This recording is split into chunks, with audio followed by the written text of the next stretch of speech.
मोहब्बत वाले की जानिब से मोहब्बत वालों के लिए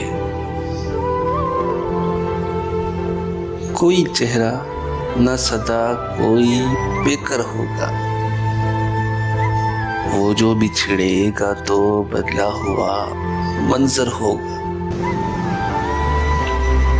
है शजरे शहर में घर इसका कहाँ तक ढूंढें। वो जो कहता था कि आंगन में सनोबर होगा। अपने सब ख्वाब ना यूं आंख में लेकर निकलो। धूप होगी तो किसी हाथ में पत्थर होगा। हमसे कहता था ये नादीदा जमीनों का सफर, कहीं सेरा तो कहीं नीला समंदर होगा। उसने कुछ भी न लिया हमसे जरे गुल के एवज।